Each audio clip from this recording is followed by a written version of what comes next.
ইতিহাস। সামনে আসছে বাবরিতে আঘাত হানা বলবীর সিং আর যোগেন্দ্র পালের কথা।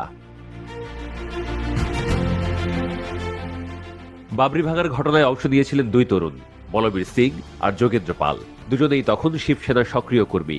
অযোধ্যায় মসজিদে গম্বুজ উঠে হাতে শাবল চালিয়েছিলেন তারা। তবে সেদিনের সেই ঘটনাই তাদের জীবন নাটকীয়ভাবে বদলে দেয়। ঘটনার পর পানিপথে ফিরে বড় ধরনের সংবর্ধনা পান তারা। স্থানীয়দের কাছে নায়ক বনে যান বলবীর ও যোগেন্দ্র। মসজিদের চূড়া থেকে দুটি ইট এনে সাজানো হয়েছিল শিবসেনার অফিসে। কিন্তু বাহবাই যে শেষ কথা নয়, সেটা বুঝতে সময় লাগেনি বলবীরের। বাড়ি ফিরতে ধাক্কা খেলেন তিনি। তার বাবা দৌলত রাম তাকে স্পষ্ট বলে দেন, এ বাড়িতে হয় তুমি থাকবে, না হলে আমি। শেষ পর্যন্ত বাড়ি ছাড়েন বলবীর। স্ত্রীও তার সঙ্গে যেতে রাজি হননি। পুরনো জীবনের সঙ্গে এক ঝটকায় সব সম্পর্ক ছিন্ন হয়ে যায়। এরপর শুরু হয় অনিশ্চিত একাকী জীবন। ভবঘুরের মতো ঘুরে বেড়াতেন বলবীর। লম্বা দাড়িওয়ালা কোনো মুসলিম দেখলে ভয় পেতেন তিনি। একসময় বাড়ি ফিরে শুনতে পান তার বাবা আর নেই। বাবরি ভাগার দুঃখেই তার মৃত্যু হয়েছে, এ কথা শুনে ভেঙে পড়েন বলবীর। অন্যদিকে নিজের সঙ্গে যোগেন্দ্র পালে খোঁজ দিতে গিয়ে বলবীর জানতে পারেন আরো বিস্ময়কর এক সত্য।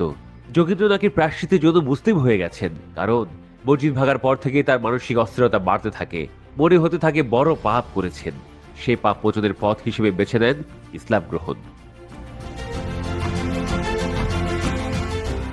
যোগেন্দ্রের মুখে এসব শোনার পর বলবীর আর অপেক্ষা করেননি। সৌদে পথে গিয়ে মাওলানা কালিম সিদ্দিকের কাছে দীক্ষা নেন। নতুন পরিচয় হিসেবে মোহাম্মদ আমির গ্রহণ করেন।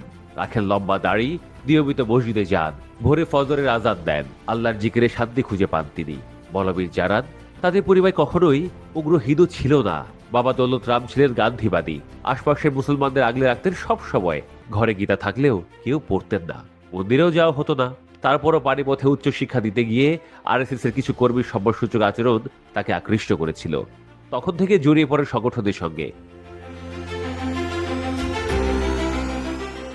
রোহতক মহর্ষি বিশ্ববিদ্যালয় থেকে ইতিহাস, রাষ্ট্রবিজ্ঞান ও ইংরেজিতে এবি ডিগ্রি নেওয়া বলবীর কিছুদিন পর বিয়ে করেন। কিন্তু বাবরি ভাগার